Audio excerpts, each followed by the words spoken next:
10 structures, including 4 homes, have been destroyed by a wildfire sweeping through central Oregon, where thousands of residents remain under evacuation orders. Officials say Oregon firefighters working in rugged terrain amid dry, hot weather saved hundreds of other buildings from the 34-square-mile flat fire. It is now 15% contained. Flames still threaten nearly 4,000 homes. Meanwhile, Northern California's Picket Fire has charred about 10 square miles of remote Napa County. It is 13% contained today. Rapper Lil Nas X has pleaded not guilty to new felony charges. Last week, Lil Nas X, real name Montero Hill, was found by the LAPD nearly naked walking down Ventura Boulevard. He did not comply with police, according to sources, and force had to be used. He's been in jail since. There were questions whether he was on drugs at the time or suffered a mental health issue. He's been charged now with 3 counts of battery with injury on a police officer and 1 count of resisting. Alex Stone, ABC News, Los Angeles. SpaceX canceled the 10th launch of the Starship moments before the flight was set to begin. ABC's Sophie Flay. More disappointment for the SpaceX Starship, which Elon Musk hopes to use to take humans to the moon and Mars. Its 10th test flight, scheduled for last night, was scrubbed just moments before it was set to start. SpaceX saying there was an issue with ground systems. Starship's most recent tests had fiery endings, one exploding on the launch pad. Another sent debris streaking across the sky after what SpaceX called a rapid unscheduled disassembly. Progressive presents Employee of the Month. Small Business Edition. Today's recipient from Michaela's Mobile Spa, Michaela. Michaela got a quick business insurance quote from Progressive and chose from over 30 customizable coverages. Sure, it helps she's her only employee and does literally everything. But while others would rest on their laurels, Michaela was hard at work saving big. So take that, hypothetical other employee who doesn't exist. Be your own Michaela. See if you could save in as little as 8 minutes at ProgressiveCommercial.com. Progressive Casualty Insurance Company and Affiliates. Coverage is not available in all states or for all vehicles and coverage selections. News Talk 610 AM and 102.1 FM. KVNU. 5:05 now on this Monday afternoon, and with your KVNU News headlines, I'm Will Feeley. Well, the Utah National Guard has received a federal request for volunteers to assist with a nationwide immigration enforcement push, and Utah Governor Spencer Cox said the state's troops will only be involved in a supporting role. Now, the Department of Defense has asked for more than 1,000 National Guard members from 19 states, including Utah, to help the effort. According to the Utah National Guard, the request is for volunteers to provide administrative and clerical support to the Department of Homeland Security and U.S. Immigration and Customs Enforcement. Now, speaking at a news conference last week, Governor Cox has said the Utah troops will not be putting hands on people or arresting people, and that the federal government must cover all costs. Now, he added that the state has previously offered to help with transportation of detainees, as Utah does not have an ICE facility.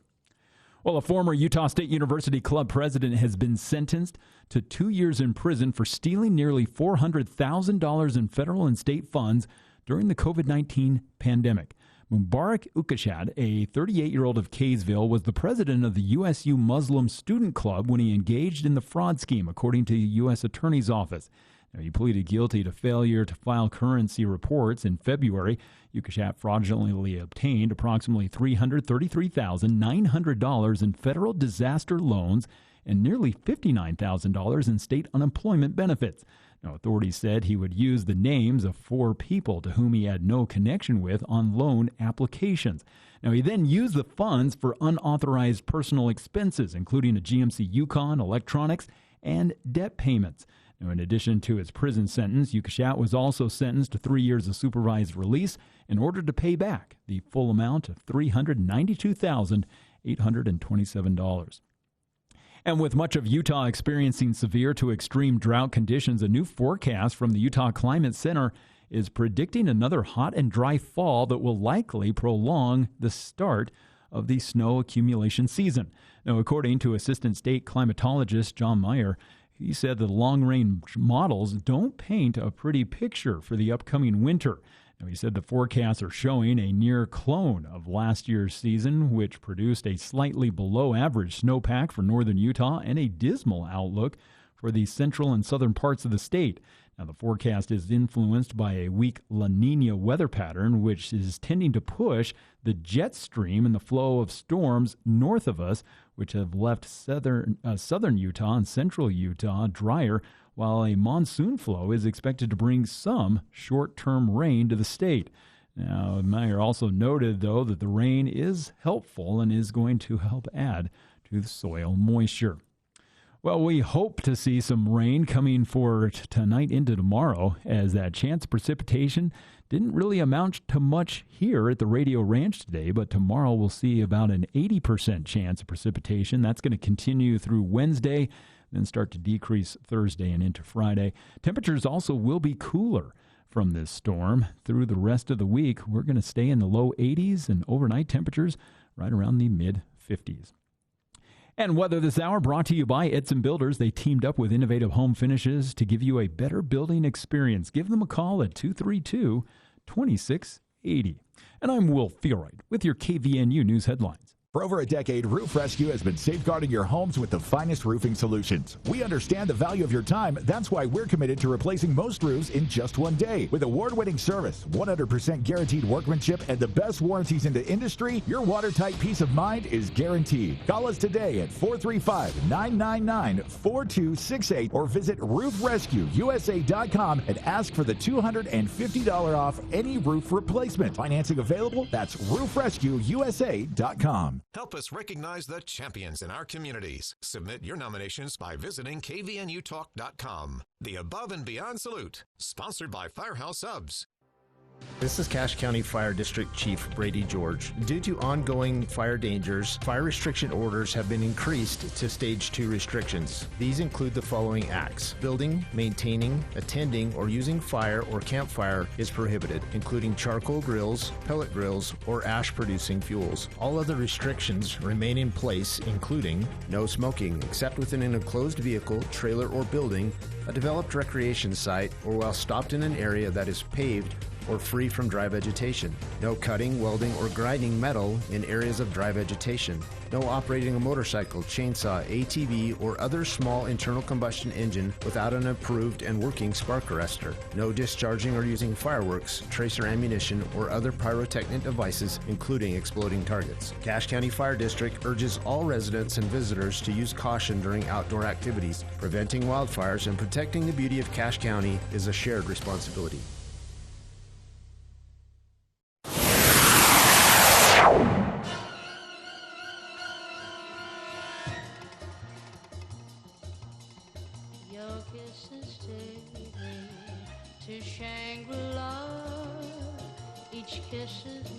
Welcome back to KVA News for the People.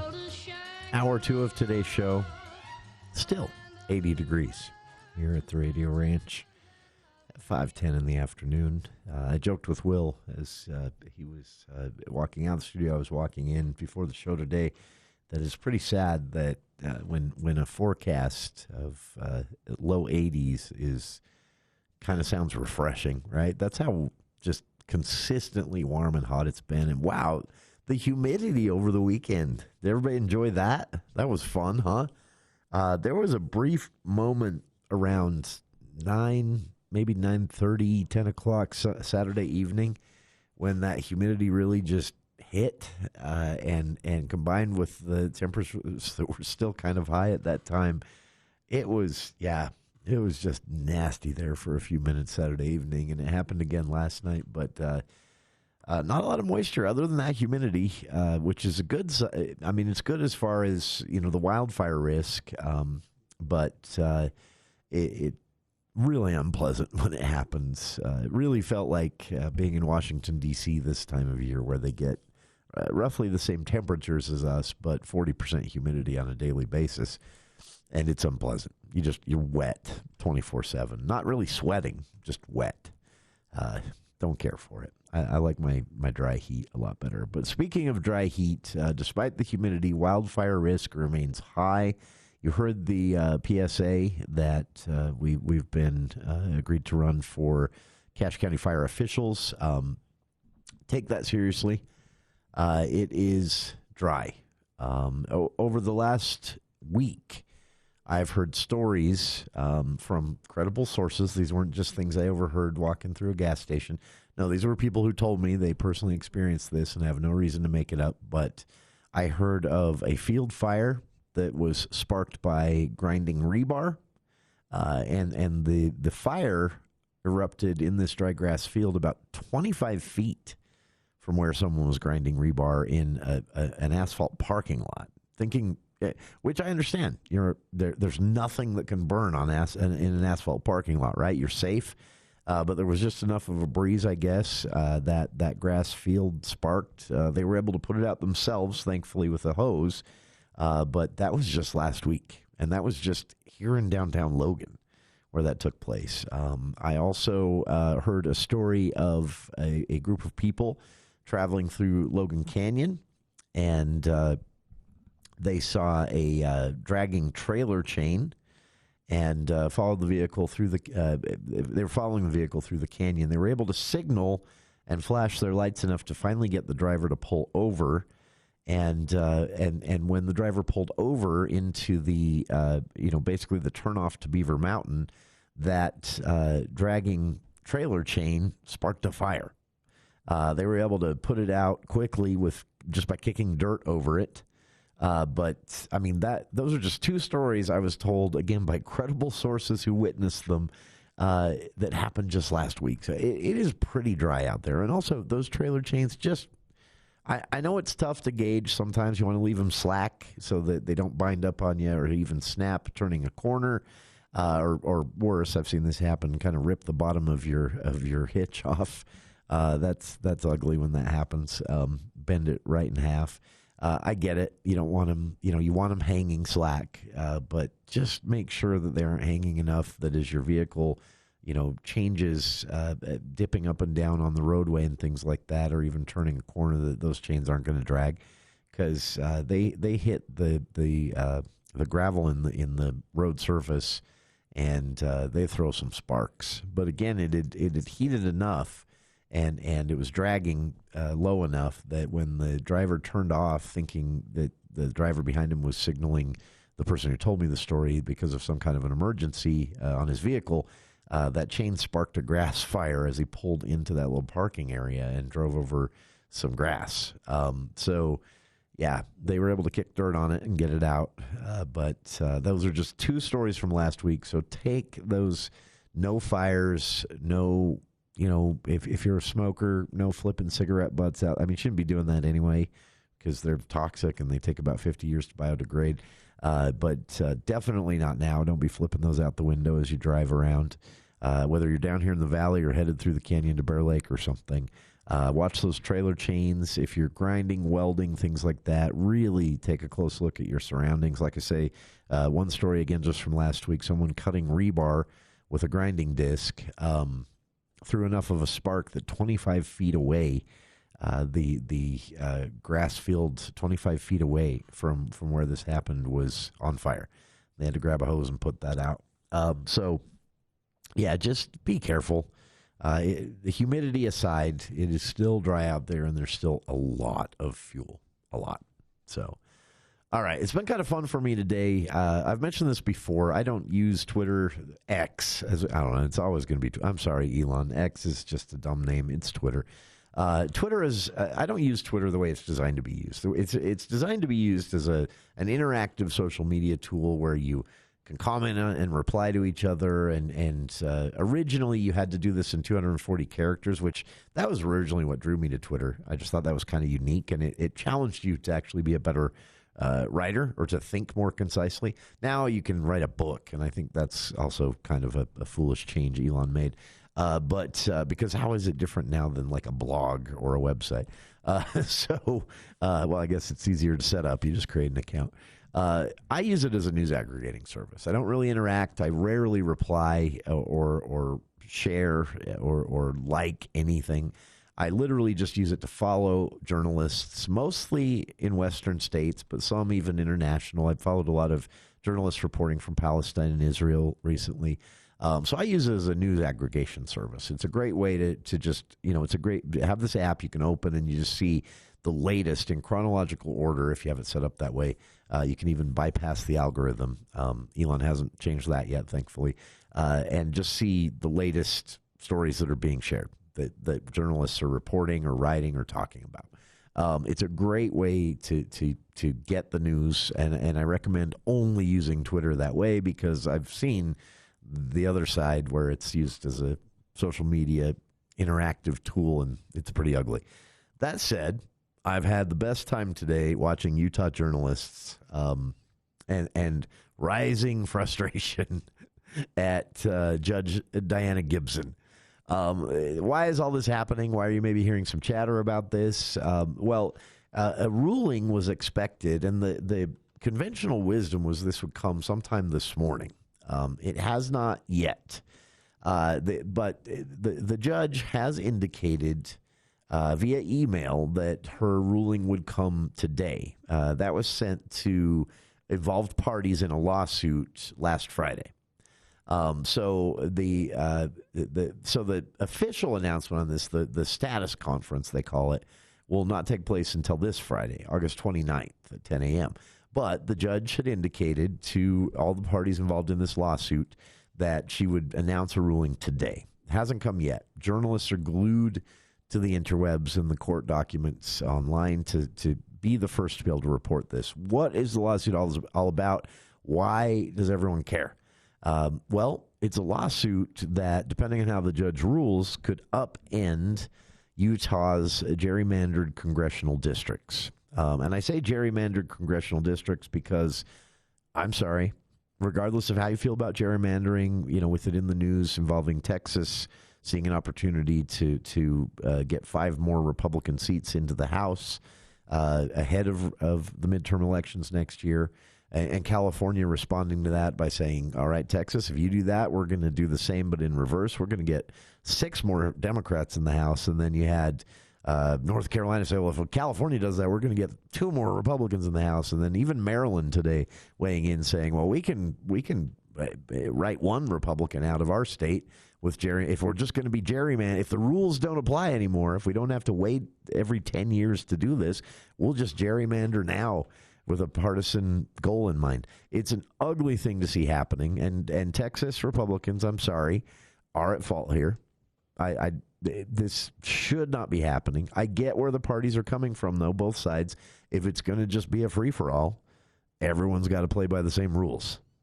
And Texas opened that can of worms already. So here we are as a country. We can have a conversation another day on where this all goes, and it goes nowhere good. But very little that you see in politics right now seems to be going anywhere good, right? It's just a weird time in America. With that in mind, this is completely separate, though it does involve gerrymandering.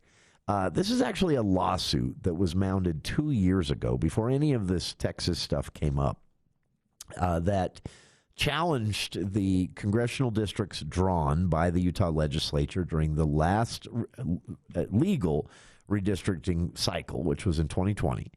And challenging that, basically saying that, so this lawsuit specifically is saying, look, voters in 2018, 2 years before Republicans in our legislature drew these maps, approved by wide margins in a majority an independent redistricting process. And that process played out. Former Congressman Rob Bishop, there were, I think, state senators that were involved. I can't remember which ones now. There were members of the public. There were representatives of the organization that got the ballot initiative on the ballot for approval by voters in the first place, Better Boundaries, they called themselves. Basically a team of, I think, 17 different members, and they spent a year researching, looking at data, looking at demographics, looking at population changes and forecasted population changes and all the things that you're supposed to look at. And none of the things you're not supposed to look at, like will this create more Republican or Democratic friendly state House, state Senate, and congressional districts. You're not supposed to look at, and also school boards, by the way, are part of this. We forget that. You're not supposed to look at any of that stuff. You're supposed to look at keeping communities together as much as possible and demographic changes. That's basically what you should look at. Well, we all know if it's a blue state, they do everything they can to make sure that the congressional seats, especially going to the federal representation, are partisan favors to themselves. And Republicans do it here too. Utah has done this throughout my entire lifetime, actually. One time so bad that the Wall Street Journal, a conservative online news source, called Utah the most gerrymandered state in the nation. Now, that's not our current maps. That was the previous ones. But the current maps are not really any better. They basically carved Salt Lake up That's the one blue area of the state, the one part of the state right now, at least. I mean, there are trends that we're seeing definitely in Weber County and even some here in Cache County that there are other blue areas that are about to bubble up and start sending Democrats to the state house and the state senate. But as far as the congressional districts go, the Salt Lake area is the only place that ever elected a Democrat. It was Representative Jim Matheson, and then after him, Representative Ben McAdams. Sent to the House. Well, then Republicans changed the boundaries, and now it's all Republicans. And the way they did that was to carve Salt Lake into 4 congressional districts. It's gerrymandering. I don't care what excuse they put on it. It's gerrymandering. Democrats do the same thing in red states. This was supposed to prevent that. This was put on the ballot in 2018 for voters to approve, and voters overwhelmingly statewide said absolutely yes. And so this independent redistricting committee was put together. The process played out. They drew the maps. And then when it came down to actually adopting maps and having the official vote, the legislature 100% ignored everything the independent redistricting committee did. And that's what this lawsuit's about. The lawsuit is claiming that this is a violation of basically the will of the voters. Saying the voters overwhelmingly approved this independent process via their own votes on the ballot in 2018. And 2 years later, after the process had played out and they'd given it a lot of lip service, lawmakers ignored it, drew their own maps, and voted on them in a rush. And that is what happened. Whether the lawsuit succeeded is another question, though, because the question before the judge is that unconstitutional? Is this a violation in any way of the rights of Utah voters? And they mounted a lawsuit. Well, it's now before Judge Diana Gibson. And don't get me wrong, this won't be the final say, this ruling, because this is headed, I guarantee, if this doesn't play out well for the state, or if it doesn't play out well for the Better Boundaries people who mounted the lawsuit with a lot of support from other organizations, including the League of Women Voters and others, if this doesn't play out, either way this plays out, this ruling from Judge Gibson, it's going to be appealed to the Supreme Court, and that will be where the final say comes in. So the ruling is expected today, and the reason everyone is so excited about this ruling is that the Supreme Court has kind of, in the past at least, not really disagreed with rulings coming out of this specific level of lower court where this Judge Diana Gibson rules or presides. And so the feeling is, whatever the ruling that comes today is, that's probably, the Supreme Court is probably going to say, we back that ruling. If this does not play out well for the state, if the judge comes back and says, yes, there's a legitimate gripe here on the part of the litigants, the maps have been challenged and will need to be redrawn. Those are the only maps at question here. The lawsuit, the people who filed the lawsuit realized they didn't have the money to fight all the way on this, school boards, state house and senate. So they basically said, we're suing over the congressional districts, the federal representatives, the 4 congressional districts here in Utah, and the lines that were drawn by the legislature, despite the recommendations of this independent redistricting committee voters wanted to create with their votes in 2018. In 2020, legislature ignored them. We think that's unconstitutional. That's the question before the judge. So reactions from all sides out today. The state says they're confident because the legislature is tasked with having the final say on redistricting in the Constitution. That is true. This question is a bit different, though. This question is, did they violate the rights of Utah voters by ignoring their will in the ballot initiative process, which created this independent process the legislature ignored? That's an interesting question before the judge. But, we'll see. Again, no ruling yet. It's been really fun to watch the journalists, again, getting more and more frustrated all day long. Everyone wanted to be the first to see the ruling and break the news. And a lot of jokes out there from, all of the TV, newspaper, and radio station reporters from all around the state saying, they've been refreshing the court website where this ruling would be posted over and over all day long. It was expected this morning. It hasn't come yet. So we'll see. This has been a lengthy process of litigation. There was a previous lawsuit where the Supreme Court stepped in voiding an amendment the legislature had tried to put on the ballot to amend the Constitution. So this is the feeling is the legislature's not been winning a lot in court, and so this could end up upending Utah's representation ahead of all the stuff playing out in Texas and California and the tit for tat between red and blue states after Texas opened that can of worms, and all of this ahead of the midterm elections next year. This is going to be a wild 18 months. I hope you're ready for it. We'll be back right after this. Tee it high and let it fly for a great cause. The annual Patriot Day Golf Tournament hosted by the Cache Valley Chamber of Commerce is back Friday, September 12th at Logan River Golf Course. Grab your favorite golfing buddy and sign up to enjoy a day on the green with door prizes, patriotism, and a powerful purpose. Proceeds support a local veterans organization. Spots fill fast, so swing into action and secure your team today. Visit cashchamber.com to register. That's cashchamber.com. Let's drive it home for those who've served. Summer is here, and so are the extra loads of laundry. John at the Duct Hunter says with the kids home, your dryer is working overtime. Make sure it's running efficiently by having your dryer bed clean. You'll enjoy faster drying times, better energy efficiency, and a longer lifespan for your dryer. Call the Duct Hunter today for a free quote, 435-770-4813. Breathe easier, dry faster, save more. Do you know a champion in our community? Nominate them for the KVNU Above and Beyond Salute. Every Friday morning at 8:30, we'll spotlight a firefighter, law enforcement officer, healthcare worker, or other deserving individual and give them a $40 gift card to Firehouse Subs. Submit your nominations for the Above and Beyond Salute by visiting kvnutalk.com. Help us recognize the champions in our communities. The Above and Beyond Salute, sponsored by Firehouse Subs on News Talk KVNU, the voice of Northern Utah.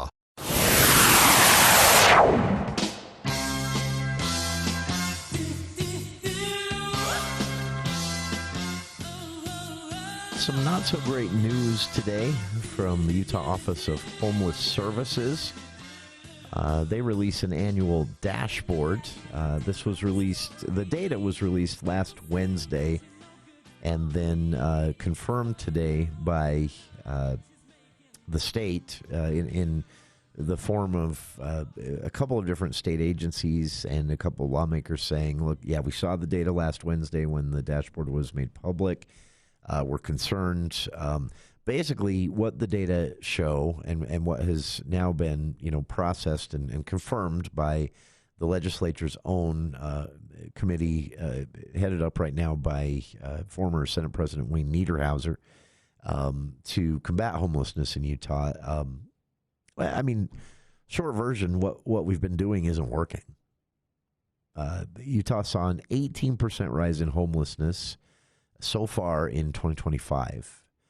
And the majority of that increase is seniors over the age of 65, veterans, and a whole bunch of first-time shelter residents, meaning a whole bunch of people who have, regardless of their age, 20s, 30s, 40s, 50s, have never been homeless before, finding themselves homeless. This all speaks to a serious problem. The report is based on data from, again, this Utah Homeless Management Information System, and it is this is worth pointing out as well. This is a best guess, meaning this is probably an undercount of homelessness in Utah, but they showed about more than 4,500 people currently experiencing homeless on a single night in January. That was the point in time count, and then more data that's been collected showed that it was actually a bit worse than that, and that is so roughly about 15 people per 10,000 residents in Utah homeless this year. That's up from last year at this time, 11. Now, the one bit of good news, that's still almost just half, or just a little over half of the national average, which is 23 per 10,000 people. So we're still doing a little bit better there. But State Homeless Coordinator Wayne Niederhauser, as in the statements published today, said this year's data tells a complex story. While most people still resolve their homelessness quickly with shelter and support and getting back into housing in just sometimes a few weeks, say a loss of a job or just some time, a gap that occurs between having housing, losing it, and being able to move in with relatives, whatever it might be. So he said, while most people fall into that category, there are growing needs. And he mentions the data showing a rise in homelessness among seniors, age 65 and older, and veterans. He said that shows our needs, the needs are outpacing the resources. We need to do more, basically. The average stay in shelters also grew, 17% increase. Now, the last time this was looked at wasn't just last year. This was in 2023. But the average stay in shelters grew by 10 days. People are staying in shelters 10 days longer in 2025 here in Utah than they did in 2023. Which to me could say, I mean, that might point to some of our housing issues. I don't know. That's a guess on my part, but yeah. Very few residents are staying homeless for more than a year. Only 2% of those surveyed have been homeless for more than a year. And that has not gone up. So that, again, points to this being something very contemporary that's happening, very unique to the last couple of years, 3 years, whatever. Niederhauser said legislative investments expanding shelter capacity have definitely helped and are improving outcomes. But he said, obviously, there's work to do. And he said the goal remains to make homelessness rare, brief, and non-reoccurring in Utah. But again, this data suggests that there's still quite a ways to go on that front. So, again, an 18% increase here in Utah over the last year in homelessness, and most of that in people who have never been homeless before, seniors of 65 and older, and veterans. Check it out. I've posted a link to the report itself and some of the coverage of this from CashValleyDaily.com on our Facebook page, and we'll be back with more of For the People right after this look at the news with KVNU's Will Feel Right.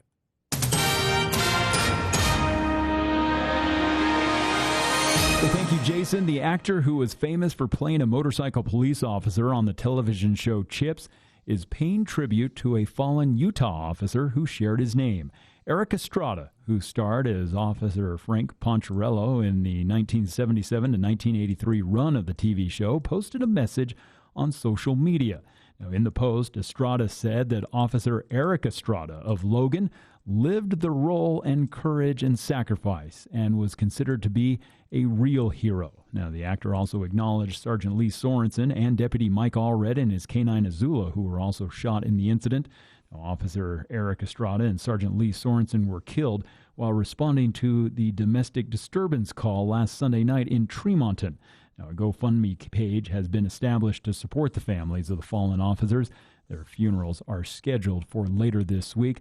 Officer Estrada's will be held Thursday, beginning at 10 o'clock in USU's Spectrum, while Sergeant Sorensen's will be held Friday at 10 o'clock, also in the Spectrum. A viewing for them will be held Wednesday from 3 to 6 at Bear River High School. KVNU will be bringing you live coverage of both funerals. Meanwhile, a retired Idaho police chief says that there is a strong link between a history of domestic violence and suspects who go on to attack law enforcement officers. Craig Kingsbury, a former police chief of Nampa and Twin Falls, Idaho, researched the issue after one of his own officers was shot by a suspect with a history of domestic violence. Now, Kingsbury's research found that among 10 suspects who attacked police, 80% had a prior history of domestic violence and 30% had attempted to strangle a partner. Now, Kingsbury noted that prosecutors see a similar pattern in Utah. The Tremonton man accused of killing both Officer Estrada and Sergeant Sorensen, Ryan Michael Bate, a 32-year-old, is now facing a renewed domestic violence charge after a woman reported last year that he had grabbed her by the throat. And following the deaths of the two Tremont and Garland police officers, Cache County Executive David Zook has released an op-ed urging the community to take action against domestic violence. Now, in the piece, Zook stated that domestic violence is a serious evil that is not limited to physical harm and can also include emotional and financial abuse that isolates victims. Now, he argued that when these patterns are not broken, they can escalate into tragic consequences, not only for families but also for the officers who respond. Now, Zook called for a community response, asking individuals to strengthen their commitment to prevention through education and intervention programs. He also provided a call to action for victims, urging them, that is, to seek help from support services like CAPSA, which operates a 24/7 confidential hotline. Well, we're hoping to see some rain expected for tomorrow, as we did have a few raindrops this morning here at the Radio Ranch. Did not measure up to much, but a chance of showers will increase tomorrow into Wednesday and then start to taper off Thursday and Friday, as we will see cooler temperatures, though. Highs only going to stay in the low 80s through the next several days, with overnight temperatures down to around the mid-50s. And weather this hour brought to you by Dr. Keith Nilsson. For 27 years now, he has provided relief from sports injuries, arthritis, and knee pain. Find out how he can help eliminate your pain. Visit drkeithnilsonortho.com. That's drkeithnilsonortho.com. And with your KVNU News headlines on this Monday afternoon, I'm Will Feelright. ABC News, I'm Stephanie Officer. Illinois Governor J.B. Pritzker and Chicago Mayor Brandon Johnson held a joint press conference today in the city, slamming reports of plans at the Pentagon to potentially call up the National Guard in Chicago, just days after the National Guard was deployed across D.C. Earlier today inside the Oval Office, President Trump called the city a killing field. Mayor Brandon Johnson. The last thing that Chicagoans want is someone from the outside of our city who doesn't know our city tried to dictate and tell us what our city needs. The Chicago Police Department says violent crime like murder and robbery are all down from last year, including a 33% drop in homicides. Former Mexican cartel kingpin Ismael El Mayo Zambada will spend the rest of his life in prison after pleading guilty today to U.S. drug trafficking charges, saying he was sorry for helping flood the U.S. with cocaine, heroin, and other drugs, and for fueling deadly violence in Mexico. This is ABC News. Summer has been rough, with insects taking over. Grasshoppers have come in like a wrecking ball, eating our gardens, bushes, and flower beds. Logan Extermination can help with a spray and bait treatment that will help eradicate those hoppers. Earwigs and wasps are also starting to make their mark, while spiders are letting us know that winter is near and they're already trying to move inside. Call Logan Extermination today to schedule your insect treatment and protect your home and property. Logan Extermination, 752-8450. This is Jordan with Primrose Home Care and Hospice. When it comes to home care, it's important for you to know you do have a choice. If you or a loved one is in need of home care services, remember Primrose Home Care and Hospice believes in treating the patient, not the problem. We work directly with you and your doctor to create a health plan that's catered to your needs. Our team is devoted to providing options in the freedom and safety of your own home. Call for a free home safety evaluation, 787-1369, and visit primrosecare.com. Primrose Home Care and Hospice. We're your home team. A new era has begun in Logan, Utah. My team is tough, they're resilient, they've embraced the expectations, and again, the cultural part to me is first. Head coach Bronco Mendenhall and the Aggies look to make some noise in the Mountain West. Touchdown, Utah State! Join us Saturday. The Aggies host UTEP to open the season. Pre-game begins at 3:30. Kickoff is at 5:30. And post-game and Aggie call immediately follows the game. Utah State football is back on News Talk KVNU, the home of the Aggies.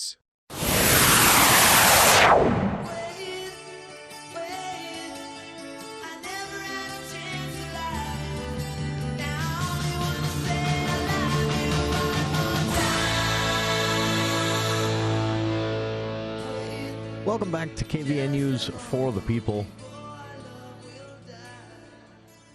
A reminder, as Will mentioned during the news there, we will be broadcasting live coverage of both funerals for the fallen officers this Thursday and Friday.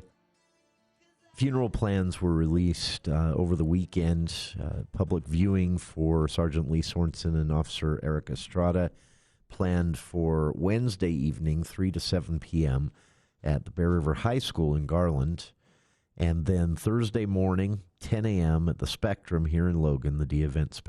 Glenn Smith Spectrum, we'll start off Thursday at 10 a.m. with Officer Estrada's funeral, and then Friday at 10 a.m. for Sergeant Sorensen's funeral.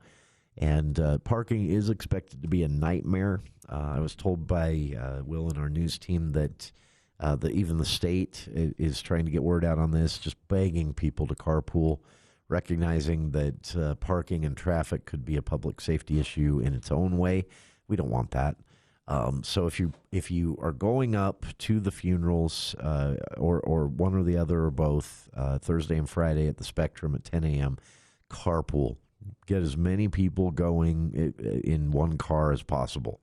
They're only open 3 full parking lots. That's a lot of parking, but that's not as many seats by far as the Spectrum has to offer. It's going to be wild. So Thursday and Friday morning. So with that in mind, we have been given permission to broadcast the funerals. So that will be 10 a.m. Thursday for Officer Eric Estrada's funeral, and 10 a.m. Friday for Sergeant Lee Sorensen's funeral. Both will broadcast live here on KVNU starting at 10 a.m. For the full duration. So again, and of course, streaming live at kvnutalk.com as well. So if you want to avoid the parking nightmare that is sure to happen up there, the traffic snafu that is sure to happen up there Thursday and Friday morning, you can just listen here to KVNU, and we'll make sure to bring those both to you in their entirety. So again, we were granted permission to do that. Appreciate that. It's a service we're happy to offer and contribute as the community, as we all collectively grieve this tragedy, but also with public safety in mind, doing what we can to give people options other than going up there in person. So again, if you can avoid it, if you're happy to listen here to our airwaves instead, glad to supply that as an option. It's going to be a much more pleasant option than going up there and trying to park. And again, if you are going up there, if it's just, I understand if it's something you have to do. Obviously, if you have connection to the family and everything, I'm not trying to discourage anyone in that respect going up. But if you're a member of the public and you're just wanting to show support and be a part of this grieving process, totally understand. But if you can do it by listening to KVNU as opposed to going up, your day is going to be so much better. I don't know how to stress this. If you've ever, I've accidentally driven down that stretch, headed somewhere else when there was a USU basketball game going on, and I forgot. It's nasty enough then. Imagine Thursday and Friday morning with the crowds that are going to show up. And I'm glad those crowds are showing up. I'm glad to see people showing support in that way. But, just want to provide an alternative for folks who don't want to try to navigate that parking nightmare that's going to exist. So, again, on our airwaves, 610 AM, 102.1 FM, you'll be able to listen to both Officer Eric Estrada's funeral Thursday morning at 10 a.m. and Sergeant Lee Sorensen's funeral Friday morning at 10 a.m. And then, of course, the evening before both of those, Wednesday evening, there is a public viewing scheduled for both Sergeant Lee Sorensen and Officer Eric Estrada at Bear River High School in Garland. That's Wednesday evening before both funerals on Thursday and Friday. 3 to 7 p.m. Wednesday evening at Bear River High. So full details on that at cashvalleydaily.com if you're driving now and couldn't write all that down or have a memory like mine lately. Nuclear energy. Utah took a step closer to it. This one's controversial, not for any good reason. I guess nuclear energy in general could be considered controversial. I think we need to get over that. I know, Chernobyl, 3 Mile Island, the irresponsible testing that was done that later we found out was, wow, that's really bad for wildlife and the ecology and animals, humans, birds, sea life. It's nothing to play around with. The potential catastrophe from a nuclear reactor snafu. I mean, it's one thing. It's bad enough when there's a an oil pipeline leak and 20,000 gallons of crude dump into, the habitat of some poor unsuspecting fish in a lake, and they're all killed and their habitat's damaged for a generation. That's bad enough. Or when there's an equipment breakdown with involving methane gas, or when there's the whole the whole pretense of over clean coal, it doesn't exist. These are bad things. I get it, but nothing compares to our collective concept of the risks with nuclear energy, and I don't mean to dismiss that. I get nervous when I heard a lawmaker here in Utah recently say the technology has advanced so much, I think people should just be able to buy these and put them in their own backyard and power their homes that way. Oh, no. Sometimes our lawmakers don't do their homework. We've seen that repeatedly, right? This would be one of those examples. The technology has not advanced that much. I hope it does one day. I think it would be cool if every home had a little cell phone-sized nuclear reactor, because that's really all you'd need. It's just attached to the back of your house, and it powers your home, and no more power bill from the city or the power company. It just, you buy that, or you buy it with the home, and then you're good for life.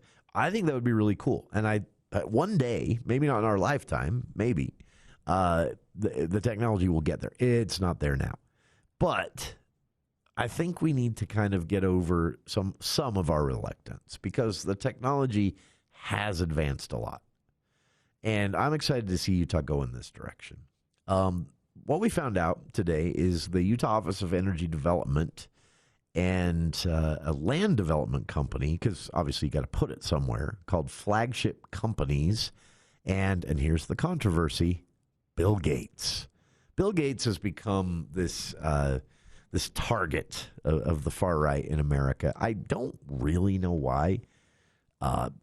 He was the target of the Pizzagate conspiracy. Well, he was one of the named targets alongside Hillary Clinton and some others of the Pizzagate conspiracy. This was this wild conspiracy that there was a secret child trafficking ring that was operating out of the basement of a pizza parlor in I can't remember. I think it was in Manhattan or something. I don't know. Somewhere on the East Coast. And this conspiracy theory got so much traction online thanks to a still active far-right influencer named Jack Posobiec that a troubled individual showed up with an assault rifle to put an end to this, and was told by the owners of the pizza parlor, dude, we just make pizza. And luckily, there was no incident. No one was hurt. That man was arrested, spent some time in prison for that. And that conspiracy theory, thankfully, the bubble burst and everybody started making fun of those who were spreading it, and it went away. I wish we could do that with a few more of these. But Bill Gates was at the center of that. Bill Gates also spent a lot of money developing and promoting vaccines. So he's hated on the anti-vax side of the far right. Other than that, I don't get why he's a bad guy. I mean, there are probably a lot of reasons to think he's a bad guy, but none of those seem to be the reasons people call him a bad guy. He spent a lot of money backing something called TerraPower. And he's doing this with climate change and the future of the planet in mind. And he's so rich, he can do these things and still be rich. So he's back to this project called TerraPower, and Utah is inked a deal with them. So they announced this today, that it's official. The agreement has been signed and the process has begun. This is no longer talk. They are looking for a site. Now, this would be for both a potential reactor, and potential is a key word there. We'll get back to that, and an energy storage site, because the idea is this would produce so much energy, you need somewhere to put it. And then combining that with wind and solar, Utah could actually get entirely off of polluting fossil fuels that contribute to global warming and climate change, and geothermal. Don't forget to throw that in as well.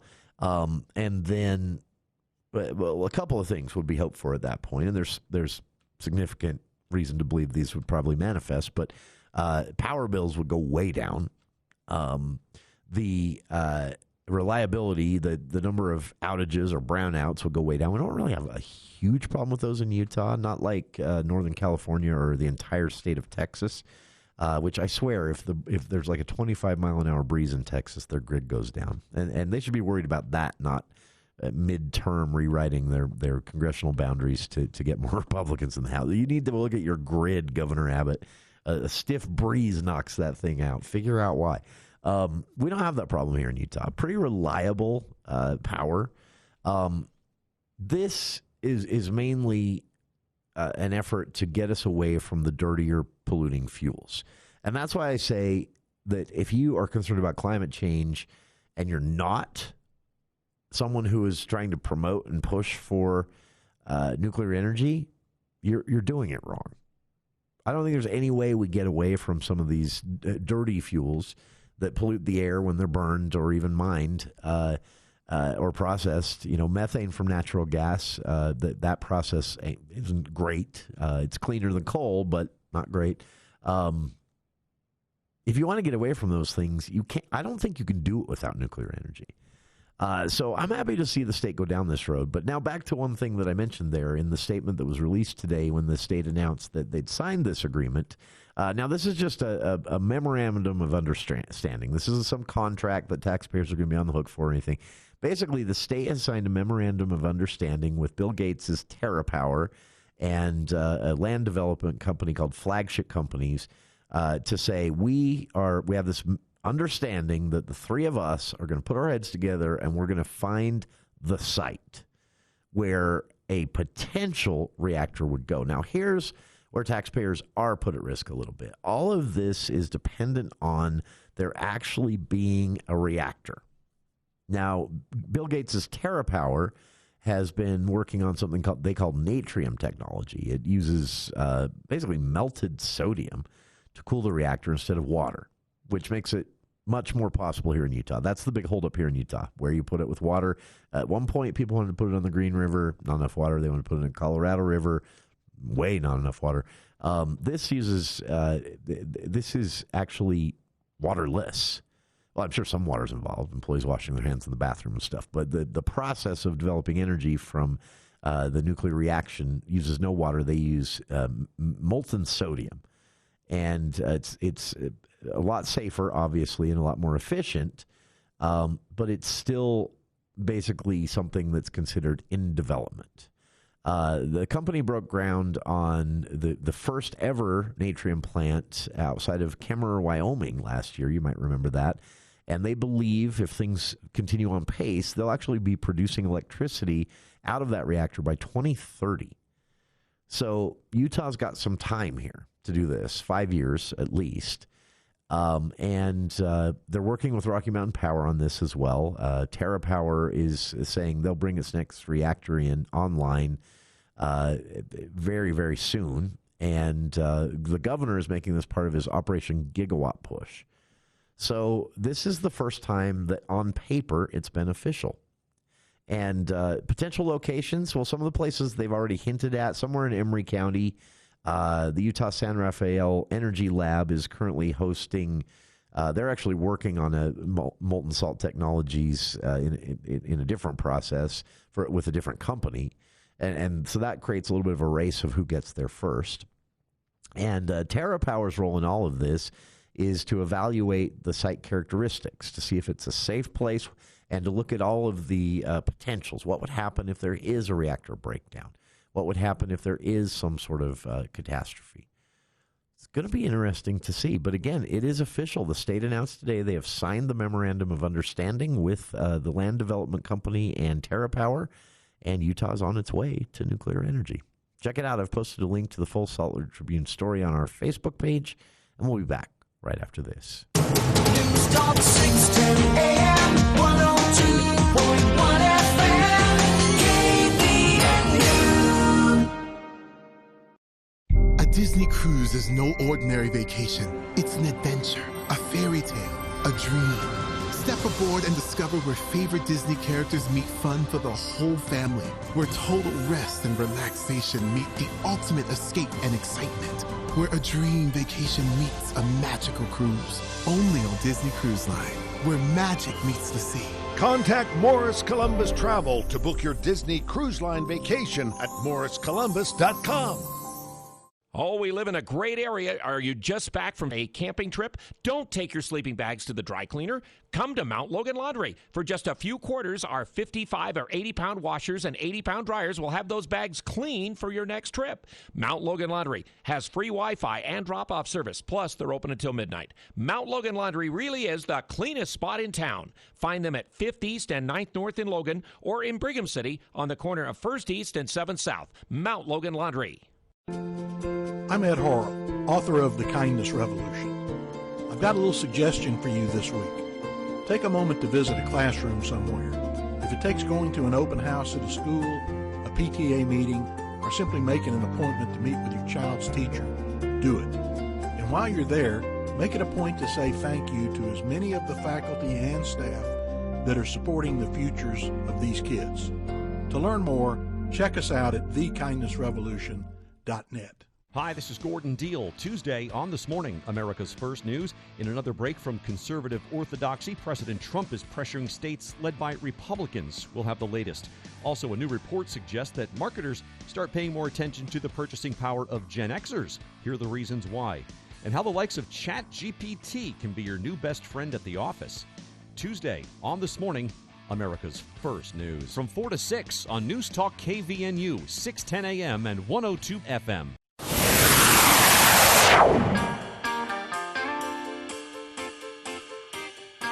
That is our show for today. Thank you to Tremont Mayor Lau Holmgren for spending some time with us. Thanks to our listeners for spending some time with us. Hope you'll be with us tomorrow.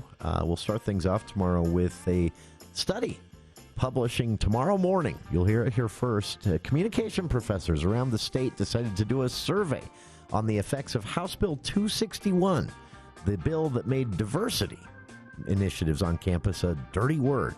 What have the effects been? Well, we'll find out after the survey results are published. That's tomorrow on For the